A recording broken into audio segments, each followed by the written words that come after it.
Bismillahirrahmanirrahim. Assalamualaikum warahmatullahi wabarakatuh.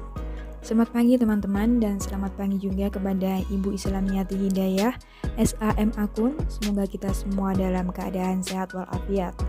Dan tak lupa saya ucapkan terima kasih kepada dosen kita yang terhormat, yaitu Ibu Islamiyati Hidayah SAM Akun, yang telah memberikan kami kesempatan untuk menyampaikan materi kali ini yang membahas tentang analisis aset dan quality lembaga keuangan mikro syariah. Sebelum kita mempresentasikan materi pada hari ini, saya perkenalkan terlebih dahulu anggota kelompok kami. Yang pertama Ahrinatul Fauziah, kemudian Muhammad Syafrin Salmantofani, selanjutnya Ahmad Agung Wijaya, dan Rizka Hidayatul Rahmawati. Untuk presentasi pertama, saya persilahkan kepada Ahrinatul Fauziah. Untuk poin pertama, kami akan membahas konsep aset dan quality. Pengertian aset quality, aset adalah sesuatu yang dimiliki oleh perusahaan baik berupa aset tetap maupun aset lancar yang dipakai perusahaan dalam mengembangkan dan menciptakan produk usahanya untuk aktivitas lain di dalam usaha, baik aset sebagai penunjang maupun aset utama. Kualitas aset menurut Mudrajat Kuncoro dan Suharyono pada tahun 2002 menunjukkan kualitas aset sehubungan dengan risiko kredit yang dihadapi lembaga mikro syariah akibat pemberian kredit dan investasi dana lembaga mikro syariah pada portofolio yang berbeda. Menurut Jumingan pada tahun 2006, penilaian faktor kualitas aset digunakan untuk mengukur efisiensi manajemen dalam menggunakan aset yang dimiliki lembaga mikro syariah. Terdapat kualitas aktiva produktif, perkembangan kualitas aktiva produktif bermasalah, konsentrasi eksposur risiko, dan eksposur risiko nasabah inti. Poin selanjutnya yaitu cara menilai faktor kualitas aset. Penilaian kualitas aset dimaksudkan untuk menilai kondisi aset lembaga mikro syariah termasuk antisipasi atas risiko gagal bayar dari pembiayaan yang akan muncul. Penilaian kuantitatif faktor kualitas aset dilakukan dengan melakukan penilaian terhadap komponen sebagai berikut. Yang pertama, kualitas aktiva produktif lembaga mikro syariah. Yang kedua, risiko berkonsentrasi penyaluran dana kepada debitur inti. Yang ketiga, kualitas penyaluran dana kepada debitur inti. Yang keempat, kemampuan lembaga mikro syariah dalam menangani atau mengembalikan aset yang telah dihapus buku. Yang kelima, besarnya pembiayaan non-performing. Yang keenam, tingkat kecukupan agunan. Yang ketujuh, proyeksi atau perkembangan kualitas aset produktif.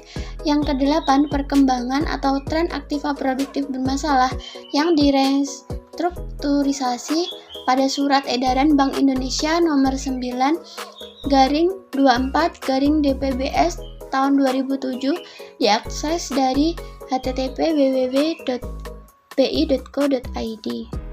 Untuk presentasi kedua, saya persilahkan kepada Muhammad Syafrizal Mantofani. Selanjutnya, perhitungan analisis aset. Pada umumnya, indikator yang digunakan untuk mengukur faktor kualitas aset adalah rasio NPL atau non-performing loan. Dalam perhitungan analisis aset didasarkan pada dua rasio, yaitu yang pertama rasio aktiva produktif, yang dapat diklasifikasikan terhadap kualitas aktiva produktif atau KAP. Yang kedua, rasio penyisihan penghapusan aktiva produktif atau PPAP yang dibentuk oleh lembaga mikro syariah. Selanjutnya, kualitas aktiva atau aset. Aktiva produktif yang diklasifikasikan dapat diperhitungkan menurut ketentuan Bank Indonesia sebagai berikut. Yang pertama, 0% dari kredit yang lancar. Yang kedua, 25% dari kredit yang dalam perhitungan khusus. Yang ketiga, 50% dari kredit yang kurang lancar. Yang keempat, 75% dari kredit yang diragukan. Dan yang kelima, 100% dari kredit macet. Komponen kualitas aset atau aset quality. Komponen aset produktif berupa pinjaman yang disalurkan, penyertaan pada lembaga keuangan mikro syariah, warkat, dan penanaman siamat, yaitu yang pertama pinjaman yang disalurkan, yang kedua penyertaan pada lembaga mikrosyariah, yang ketiga warkat, yang keempat penempatan. Aktiva yang diinginkan untuk memberikan manfaat pada bank atau lembaga mikrosyariah terdiri dari berbagai jenis yang lebih beragam selain pinjaman yang disalurkan. Maka di antaranya lembaga mikrosyariah juga dapat menyertakan modalnya pada bidang usaha lain yang lebih menguntungkan. Untuk presentasi ketiga, saya persilahkan kepada Ahmad Agung Wijaya. Dan yang terakhir yaitu menganalisis kualitas aset atau asset quality. Kualitas aset atau asset quality yang baik atau lancar akan menjamin adanya pengembalian kredit dari debitur dan akan memberikan gambaran kecil kemungkinan debitur untuk tidak memenuhi kewajibannya. Dengan demikian akan melindungi pendapatan dan likuiditas LMS. Menganalisis kualitas aktiva produktif secara cermat tidak kalah penting karena kualitas aset bank yang sangat jelek akan menghapus modal lembaga keuangan mikro syariah. Walaupun secara real bank memiliki modal yang cukup besar, apabila kualitas asetnya sangat buruk, dapat saja kondisi modalnya menjadi buruk pula. Hal ini antara lain terkait dengan berbagai permasalahan seperti pembentukan cadangan, penilaian aset, pemberian pinjaman kepada pihak terkait, dan sebagainya. Poin berikutnya yaitu aplikasi analisis aset dan quality. Asset quality menggambarkan kualitas aktiva dalam perusahaan yang menunjukkan kemampuan dalam menjaga dan mengembalikan dana yang ditanamkan. Aktiva produktif diklasifikasikan menjadi lancar, kurang lancar, diragukan, dan macet. Komponen asset quality digunakan untuk menilai kondisi aset bank, termasuk antisipasi atas risiko gagal bayar dari pembiayaan yang akan muncul. Hal tersebut digunakan untuk menilai kemampuan manajerial pengurus lembaga dalam menjalankan usaha sesuai dengan prinsip kecukupan manajemen risiko dan kepatuhan lembaga terhadap ketentuan terkait dengan prinsip kehati-hatian.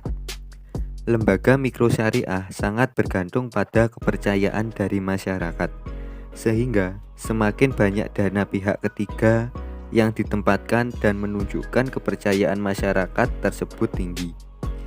Dana pihak ketiga dari masyarakat tersebut disalurkan oleh bank syariah dalam bentuk pembiayaan dan investasi. Kinerja perbankan syariah dalam menghimpun dan menyalurkan dana tersebut mempengaruhi tingkat kesehatan lembaga. Kesehatan lembaga dapat dinilai dari kualitas aset. Untuk presentasi terakhir oleh Rizka Hidayatul Rahmawati. Menurut PBI nomor 6/10/PBI/2004, aset quality dapat dinilai berdasarkan yang pertama, aset produktif yang terklasifikasi dibandingkan dengan total aset produktif. Yang kedua, berdasarkan debitur inti kredit kecuali pihak terkait yang dibandingkan dengan total kredit. Yang ketiga, berdasarkan perkembangan aset produktif bermasalah atau non-performing asset dibandingkan dengan aset produktif. Yang keempat, berdasarkan tingkat kecukupan atas pembentukan dari penghapusan aset produktif atau PPAP. Yang kelima, berdasarkan kecukupan atas kebijakan dan prosedur aset produktif. Yang keenam, berdasarkan sistem kajian ulang atau review pihak internal terhadap aset produktif. Yang ketujuh, berdasarkan dokumentasi aset produktif. Yang kedelapan, berdasarkan kinerja penanganan aset produktif yang bermasalah. Salah satu kriteria penilaian kesehatan bank adalah kualitas asetnya. Maka sehat tidaknya bank itu dapat dilihat dari kualitas asetnya. Di samping itu, penilaian kualitas aset berdasarkan POJK didasarkan pada aset produktif dan juga aset non-produktif. Pada intinya, aset produktif adalah aset yang menciptakan keuntungan bagi bank, sedangkan aset non-produktif ialah aset yang menciptakan kerugian bagi bank. Kualitas aset yang buruk akan menyebabkan kegagalan bagi lembaga. Salah satu cara untuk mengukur kinerja keuangan yaitu menggunakan analisis profitabilitas yang mampu menunjukkan kemampuan lembaga dalam menghasilkan laba, aset, serta modalnya. Rasio yang digunakan untuk mengukur profitabilitas adalah ROE atau Return on Asset yang akan menjelaskan tingkat efektivitas bank dalam mengelola asetnya untuk menghasilkan laba itu sendiri. Demikianlah beberapa hal yang dapat kami sampaikan pada kesempatan hari ini. Kami mohon maaf yang sebesar-besarnya apabila terdapat tutur kata maupun pernyataan kami yang kurang tepat. Dengan ini, presentasi hari ini kami tutup. Terima kasih atas antusias dan perhatiannya. Wassalamualaikum warahmatullahi wabarakatuh.